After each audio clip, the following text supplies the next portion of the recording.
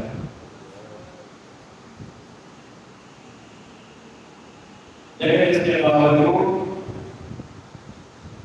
انفرادی طور پر بھی اور اجتماعی طور پر بھی، نجی طور پر بھی اور سرکاری طور پر بھی ہم لوگ سود میں جکڑے ہوئے ہیں۔ اور دنیا کی لالچ اور دنیا کی حرص کی وجہ سے ہم سود کو حرام کہتے تو ہیں لیکن اس سے بچتے نہیں ہیں۔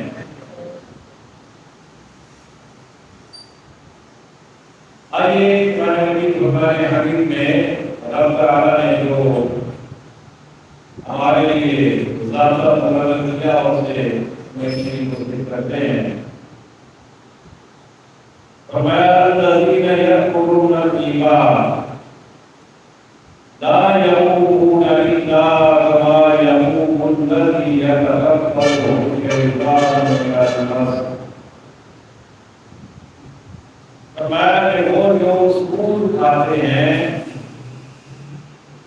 قیامت کے دن نہ کھڑے ہوں گے مگر جیسے کھڑا ہوتا ہے وہ جسے آسیب نے چھو کر مخلوط بنا لیا ہو۔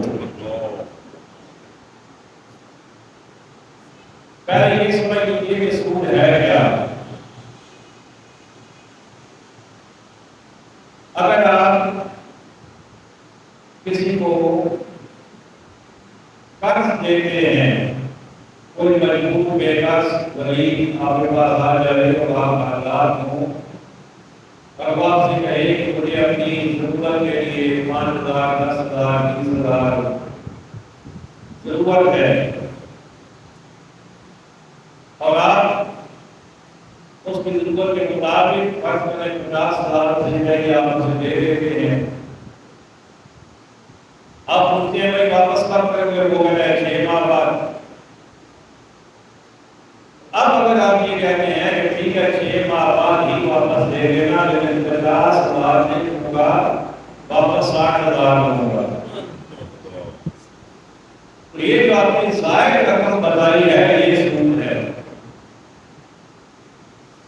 اور پھر بعض عذاب کا یہ بھی ہوتا ہے کہ اگر مقررہ مدت پر واپس کر دو گے تو پھر 60,000 ہوگا اور اگر لیٹ کرو گے تو ہر مہینے 2,000 بڑھتا جائے گا۔ یعنی اگر 7 مہینے گزر گئے تو 12,000 دو گے، اگر 8 مہینے گزر گئے تو 14,000 سود دو گے، اب 1 مہینہ اور گزر گیا تو 16,000 سود دو گے، تو یوں ہر مہینے بعد 2,000 بڑھتا جائے گا۔ تو یہ سود کی ایک کیفیت ہے۔ اور عرب میں کچھ لوگ ایسے موجود تھے اس دور میں کہ جن کا کام یہ تھا کہ ایک دفعہ مال کہیں سے مل گیا، اب اس کے بعد انہوں نے اور کوئی کام نہیں کرنا، نہ کوئی کاروبار، نہ تجارت، نہ دکانداری، نہ ملازمت، بس صرف لوگوں کو پیسہ دینا ہے اور جب واپس دینا ہے تو ساری رقم بھی دینی ہے۔ بس یہی انہوں نے ایک لحاظ سے اپنا کاروبار بنا رکھا تھا۔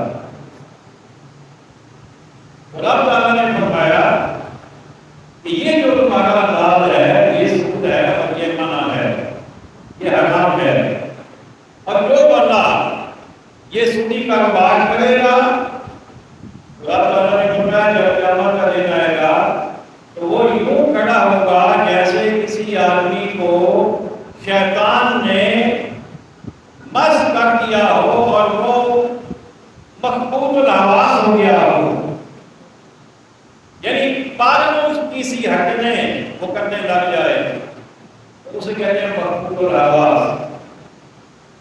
اب یہ اس لیے کہا گیا کہ جو بندہ لالچ کرتا ہے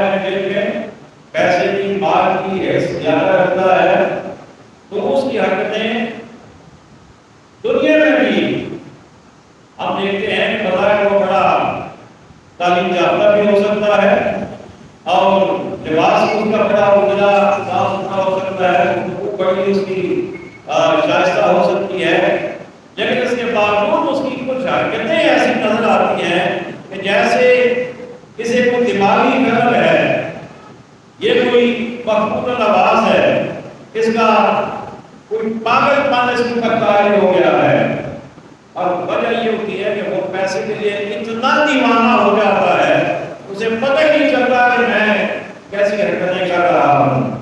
خدا کی نمبر کی قیامت میں اس کی علامت ہوگی کہ جب وہ باقی لوگوں کے سامنے آئے گا اس کی کیفیت کیوں ہوگی جیسے کوئی آسیب زدہ ہوتا ہے، جیسے کوئی اثر زدہ ہوتا ہے اور اس کا کوئی مخبوط آواز ہوتا ہے۔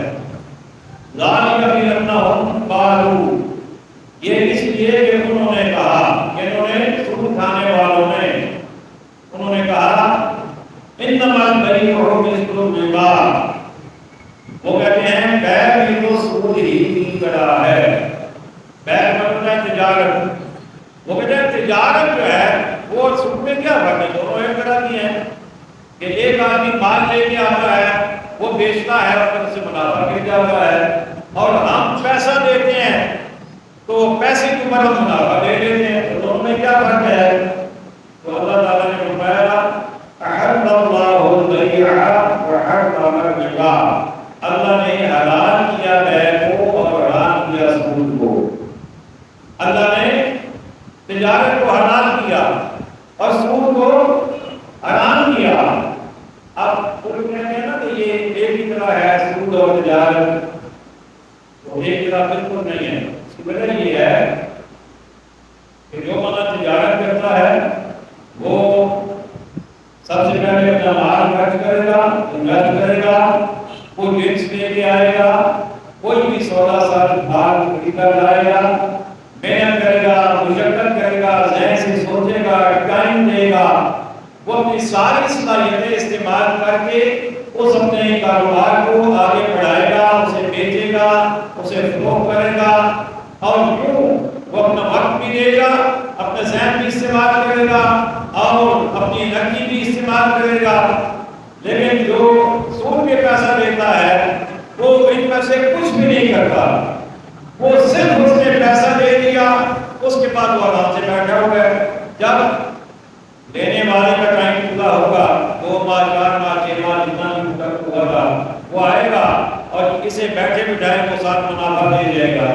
خدا تعالیٰ فرماتا ہے کہ یہ دونوں برابر نہیں ہے، اس میں کوئی محنت نہیں ہے، اس میں کوئی مشقت نہیں ہے، اس میں کوئی ذہنی استعمال نہیں ہے، دماغ کا استعمال نہیں ہے، تو اس لیے یہ دونوں برابر نہیں ہو سکتے۔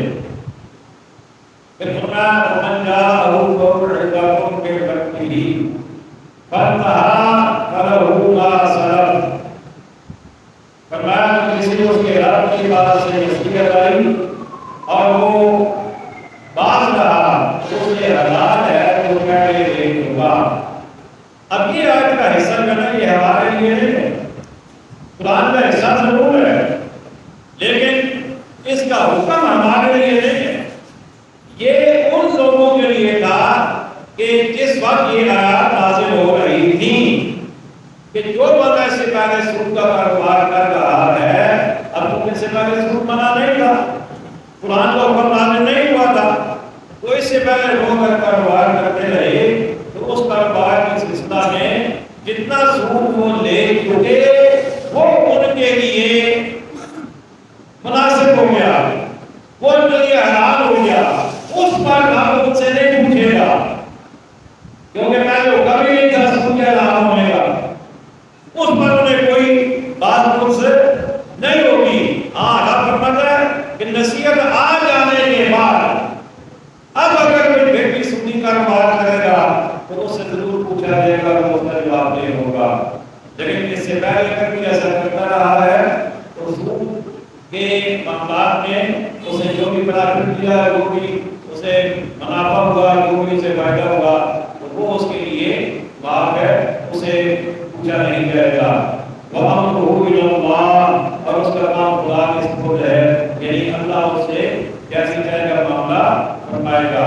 لیکن یہ حکم ہمارے لیے اس لیے نہیں ہے کہ ہم بائی بات الحمدللہ مسلمان ہیں، ہمارے پاس قرآن بھی موجود ہے، ہمارے پاس احادیث بھی موجود ہے، ہم مسلمانوں کے گھر میں پیدا ہوئے، ہماری مساجد موجود ہیں، ہماری علماء موجود ہیں، ہمارے پاس کتابیں موجود ہیں، اور جو سلیبس کی ٹیکسٹ بکس ہوتی ہیں ان میں بھی اکا دکا کہیں نہ کہیں سود کے بارے میں ذکر آ ہی جاتا ہے کہ یہ حرام ہے۔ تو یوں ہر بندہ بالغ جب تک وہ ہوتا ہے، اس کے بعد اگر وہ کاروبار کرتا ہے تو تب تک وہ اسے یقیناً یہ معلوم ہو چکا ہوتا ہے کہ سود حرام ہے۔ تو اب اگر وہ سودی کاروبار کرے گا تو پھر تو اس کے لیے مناسب کسی صورت بھی نہیں ہوگا۔ وَمَنْ عَادَ فَأُولَٰئِكَ أَصْحَابُ النَّارِ، اور جو اب ایسی حرکت کرے گا تو وہ دوستی ہے، ہم فیہا خالدون، وہ اس میں مدتوں رہیں گے۔ اچھا میں کئی دفعہ اعلیٰ تک کا ترجمہ جب سامنے آتا ہے یقین کریں مزہ آ جاتا ہے، آپ غور کریں اس پہ۔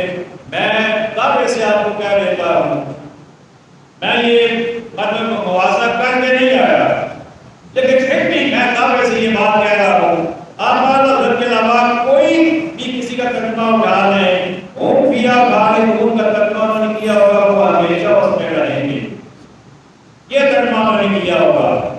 لیکن اعلیٰ حضرت نے یہ ترجمہ نہیں کیا، اعلیٰ حضرت نے فرمایا وہ اس میں مدتوں رہیں گے۔ مدتوں کیوں رہیں گے؟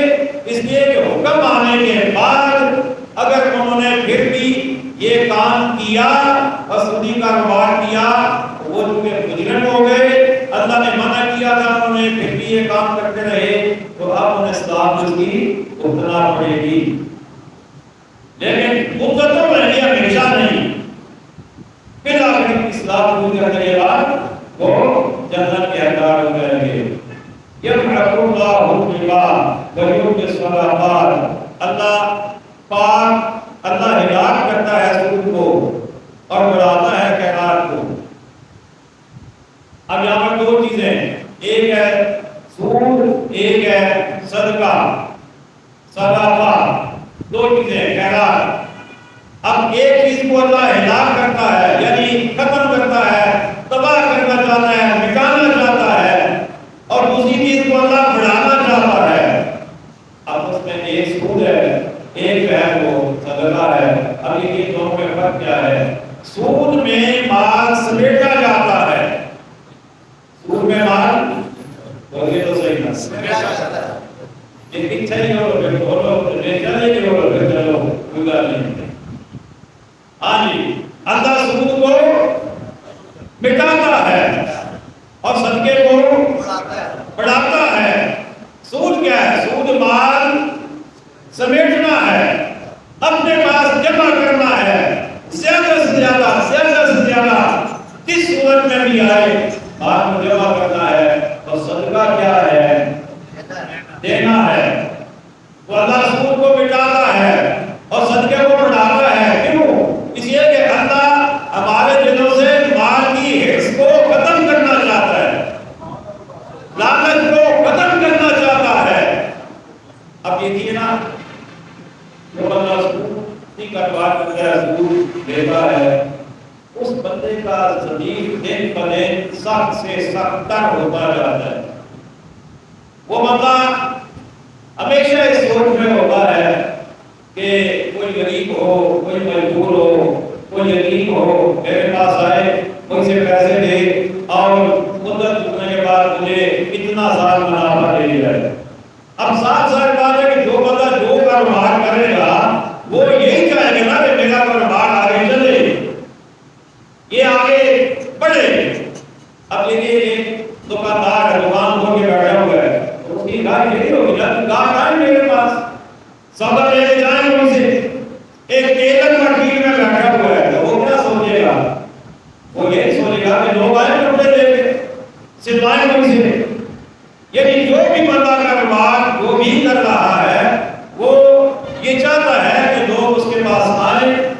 کا کام چلے تو بندہ سودی کا کار کر رہا ہے وہ پھر یہی سوچے گا اللہ دین پر بیٹھ کے اگر کوئی بھی بندہ اس کے بعد پورا دن نہیں آئے گا تو کہے گا وہ آج کوئی بندہ مجبور ہو گئے نہیں ہے آج کسی کو کوئی پریشانی ہوئی نہیں ہے وہ تو یہی سوچے گا کہ ہر بندہ مجبور ہو جائے ہر بندہ بے بس ہو جائے ہر بندہ پیسے سے خالی ہو جائے تاکہ لوگ آئیں میرے پاس مجھ سے پیسہ لے کر مجھے بعد میں اس کے یعنی پرافٹ دے کے جائیں تو اس لیے اللہ تعالیٰ سود کو بچاتا ہے صدقے کو بچاتا ہے تاکہ انسان کا دل کھلاتا ہو لوگوں کے اندر نہیں پیدا ہو لوگوں کے لیے اس کا دل کھلے واللہ لا يحب كل كفار عظیم اور اللہ پسند نہیں آتا اللہ کو پسند نہیں آتا کوئی ناشکرا بڑا گناہگار ناشکرا اب یقینا جو بندہ کم میں راضی ہو جائے کتنا دے مذہب کی اللہ نے کو دے رہا ہے کتنا بڑا کرم کو دے رہا ہے وہ تو شکر گزار ہے لیکن وہ بندہ کہ وہ کتنا بھی مال جمع ہو جائے وہ پھر کہتا ہے کہ یا اللہ اور بھی ملنا چاہیے اور ملنا چاہیے اب نہ اسے یتیم کی پرواہ نہ اسے بیوہ کی پرواہ نہ اسے مسکین کی پرواہ نہ اسے مجبور کی پرواہ وہ تو ہر ایک کو نچوڑنا چاہتا ہے تو اس لیے وہ ناشکرا ہوتا ہے اور ناشکرا جو ہوتا ہے وہ گناہگار بھی ہوتا ہے اور اللہ تعالیٰ کو یہ دونوں پسند نہیں ہے نہ ناشکرا پسند ہے اور نہ گناہگار پسند ہے ان الذين آمنوا وعملوا الصالحات بے شک وہ لوگ جو ایمان لائے اور اچھے کام کیے وَأَقَامُوا الصَّلَاةَ اور نماز قائم کی وَآتَوُا الزَّكَاةَ اور زکات دی لَهُمْ أَجْرُهُمْ عِندَ رَبِّهِمْ ان کا اجر ان کے رب کے پاس ہے وَلَا خَوْفٌ عَلَيْهِمْ وَلَا هُمْ يَحْزَنُونَ اور نہ انہیں کچھ اندیشہ ہو نہ کچھ غم اب اس آیت میں کل کے کائنات نے اوپر سکون کا ذکر چل رہا ہے اس کے بعد کی آیات میں بھی سکون کا ذکر ہے لیکن یہاں درمیان میں اللہ تعالیٰ نے نیک عمل اور ایمان اور نماز اور زکات کی بات کر دی تاکہ یہ اللہ تعالیٰ بتانا یہ چاہتا ہے کہ چاہے تم کاروبار کرو چاہے تم دکانداری کرو چاہے تم ملازمت کرو لیکن ہر حالت میں نہ میرے ذکر کو جوڑنا ہے اور نہ میرے احکامات کو بھولنا ہے نماز کے وقت آ جائے تو نماز بھی پڑھنی ہے اور زکات اگر تمہارے اوپر لازم ہو جائے تو زکات بھی تم نے ادا کرنی ہے اگر ایسا کرو گے تو ثواب بھی ملے گا اجر بھی ملے گا اور روز محشر کوئی خوف اور غم بھی تم پر نہیں ہوگا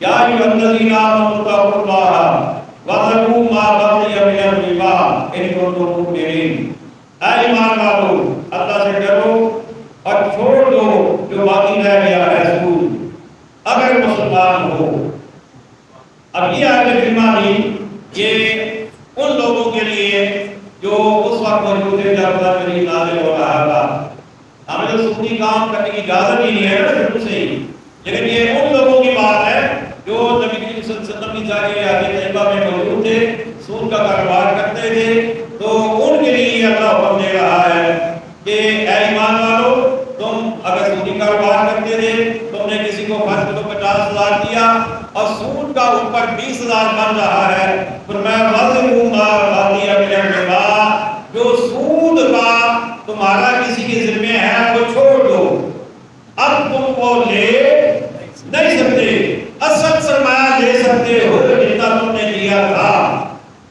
وہ لے سکتے ہو لیکن سود جو اوپر بنا ہوا ہے وہ تم لے نہیں سکتے وہ تمہیں چھوڑنا پڑے گا ان کو اگر تم ایماندار ہو لیکن میں پھر یہ بات کہہ رہا ہوں یہ ہمارے لیے نہیں ہے ہمیں تو سودی کاروبار کرنے کی اجازت ہی نہیں ہے نا تو یہ کچھ دور کے لیے تھی اب اس سے آگے جو ہے آ رہی ہے یہ بڑی ٹاٹی آٹے کی ریما آ رہی ہے سب کا دس مجھے آتا ہے کہ میں گام کو کس طرح ٹاٹی کا دس استعمال کروں تو آگے آپ کو رسم مزید احساس ہو اس کا وہ یہ ہے کہ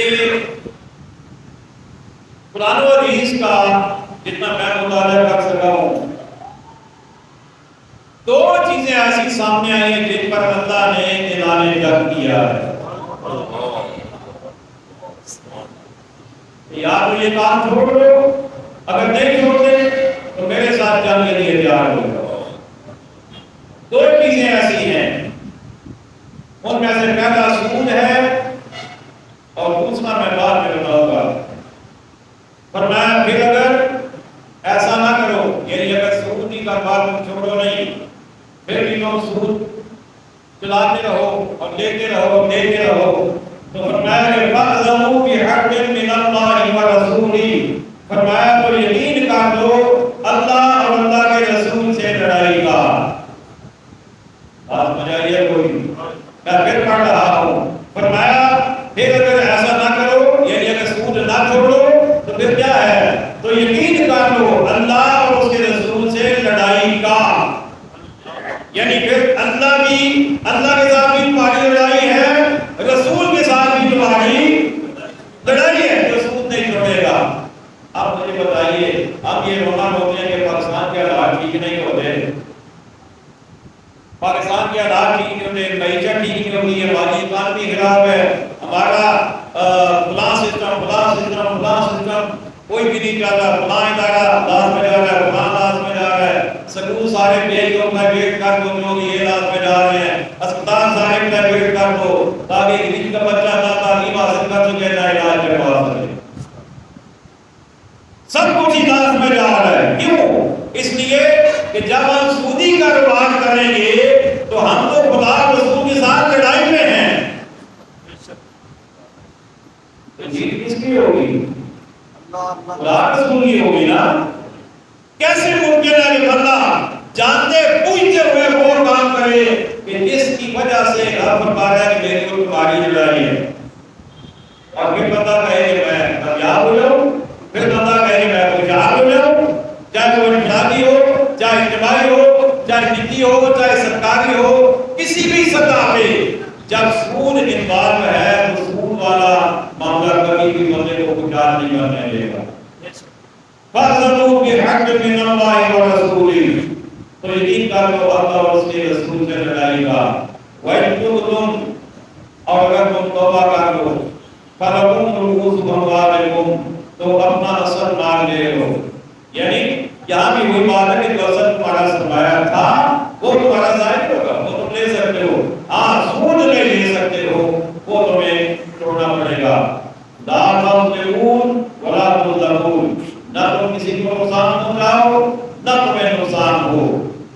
دونوں چیزیں کہ نہ تم نقصان دو کسی کو نہ تمہیں کوئی نقصان دے. اللہ اکبر. وَإِنْ كَانَ ذُو عُسْرَةٍ فَنَظِرَةٌ إِلَىٰ مَيْسَرَةٍ، اور اگر قرضدار تنگی والا ہے تو اسے مہلت دو. إِلَىٰ مَيْسَرَةٍ، آسانی پر. اگر تم نے کسی کو قرض دیا ہے، چاہے وہ 5,000 ہے، چاہے 20,000 ہے، چاہے جتنا بھی ہے، کسی کو قرض دیا ہے، اگر تم جانتے ہو کہ وہ اللہ تنگ ہے، تنگدست ہے، خوشحال نہیں ہے، اس کا کوئی کاروبار، کوئی اس کا بزنس، کوئی اس کی ملازمت نہیں ہے، تو رب فرماتا ہے اسے مہلت دو. ارادہ کو حکم ہے، مہلت دو. اب یہ نہیں ہے کہ تم نے کہا تھا 6 ماہ بعد دے دوں گا، 6 ماہ گزر گئے. اس نے کہا تھا میں 6 ماہ بعد دوں گا، اور رب فرما رہا ہے کہ میں کہہ رہا ہوں مہلت دے دو. تو جب رب کی مانیں گے تو کامیابی تو اسی میں آئے گی نا، فوز و فلاح تو اسی میں ملے گی نا. اور آگے اللہ نے کیا فرمایا؟ جتنے بھی یہاں امیر لوگ بیٹھے ہیں نا، یہ سب کے لیے پیغام ہے. جنہوں نے کسی کو کوئی قرض دیا ہوا ہے اور آئندہ بھی دینا ہے، یہ نہیں کہ یہ آپ کی جو ہے آئندہ بھی دینا ہے. اب اللہ کیا فرما رہا ہے؟ مہلت دو. وَأَن تَصَدَّقُوا خَيْرٌ لَكُمْ إِن كُنتُمْ تَعْلَمُونَ، اور قرض اس پر بالکل چھوڑ دینا تمہارے لیے اور بھلا ہے اگر تم جانو. یعنی ایک تو یہ ہے کہ مہلت دو، لیکن اگر تم یہ سمجھتے ہو کہ مہلت دینے کے باوجود یہ بندہ جو اس کے حالات ایسے نہیں ہے کہ یہ مجھے پیسے واپس کر سکے، اور اگر میں زیادہ سے پریشان کرتا تو کسی اور کے آگے جا کے بیچارہ ہاتھ پھیلائے گا، پریشان ہو جائے گا، تو اللہ تعالیٰ فرماتا ہے پھر تم بالکل ہی چھوڑ دو، معاف کر دو. فرمایا ایسے کر کرو گے تو تمہارے لیے بھلا ہے، تمہارے لیے اچھا ہے، بہتر ہے اگر تم اسے جانو۔ وَاتَّقُوا يَوْمًا تُرْجَعُونَ فِيهِ إِلَى اللَّهِ، اور ڈرو اس دن سے جس میں اللہ کی طرف پھرو گے۔ ثُمَّ تُوَفَّىٰ كُلُّ نَفْسٍ مَا كَسَبَتْ وَهُمْ لَا يُظْلَمُونَ، اور ہر جان کو اس کی کمائی پوری بھر دی جائے گی اور ان پر ظلم نہ ہوگا۔ مطلب یہ کہ اللہ سے ڈرو، قیامت سے ڈرتے رہو اور جہنم کا خوف اپنے دل میں رکھو۔ اب جو کچھ بھی تم کرو گے اچھا یا برا، اس کا تمہیں قیامت کے دن پورا بدلہ مل جائے گا۔ لیکن تم ظلم نہیں کیا جائے گا، لیکن بدلہ پورا ملے گا۔ اچھا کیا ہوگا تو اچھا بدلہ ملے گا، برا کیا ہوگا تو برا بدلہ ملے گا۔ ہاں اللہ اپنا فضل فرما دے تو اسے کوئی روک نہیں سکتا۔ اب دوسری بات جو میں نے کہی تھی، ایک تو یہ ہے کہ سودی کاروبار جو ہے اگر کوئی بندہ معلوم ہونے کے باوجود بھی سود لینا دینا نہیں چھوڑتا تو اس کے بارے میں رب نے فرمایا خدا کے ساتھ جنگ کے لیے تیار ہو جاؤ۔ اور دوسرا فرمایا من عادى لي وليا فقد آذنته بالحرب، بخاری شریف کی حدیث ہے۔ آقا فرماتے ہیں اللہ فرماتا ہے جو میرے ولی کے ساتھ دشمنی رکھے گا وہ میرے ساتھ جنگ کے لیے تیار ہو جائے۔ سبحان اللہ، یہ سمجھ آئی ہے ضرور ہے آپ سبحان اللہ۔ اور اگلے کی سمجھ آئی، پچھلے کی بھی تو اتر آ رہی، کو نہیں سمجھ آئی۔ اللہ سارے آپ سبحان اللہ سبحان اللہ۔ رب فرما رہا ہے، بخاری کی حدیث سے کسی ہے، آقا اسلام علیہ ہیں، رب فرماتا ہے کہ جو بندہ میرے کسی ولی کے ساتھ دشمنی رکھے گا، ولی کے ساتھ دشمنی کرنا کیا ہوتا ہے؟ کچھ لوگ ہیں جو کہتے ہیں سب برابر ہیں، سب ایک جیسے ہیں، سب ایمان والے ہیں، یہ کیا ہوتا ہے؟ ولی کیا ہوتے ہیں؟ میں نے کہا یہ ولی وہ ہوتے ہیں جن کے بارے میں آپ نماز میں پڑھتے ہو السلام علینا، یہ تو ہم ہو گئے نا علینا، وعلی عباد اللہ الصالحین، یہ جو عباد اللہ الصالحین ہیں یہ ولی ہوتے ہیں، یہ ولی ہوتے ہیں۔ کہتے ہیں نہیں سب برابر ہیں، میں نے کہا سب برابر ہوتے تو اللہ الگ سے ان کا ذکر نہ کرتا۔ سمجھ آئیے کوئی سارے نہیں سمجھ آئے؟ سارے آپ کو سبحان اللہ۔ ہاں جی، لیبے پر جگہ جائے اس کی بابا کہنا کرنا، سارے آپ کو سبحان اللہ۔ اب یہ کہنا ولی کی شاعری کوئی نہیں، میں نے کہا یہ تمہیں پتہ تب چلے گا جب قیامت کا میدان آئے گا، پھر پتہ چلے گا کہ ولی کیا ہے، ان کی عظمت کیا ہے، ان کی شان کیا ہے۔ اللہ اکبر۔ اللہ نے کہا کہ اللہ ہمیں آگے صحیح ہمارے سارے کی کتاب پڑھائے، ہمارے کا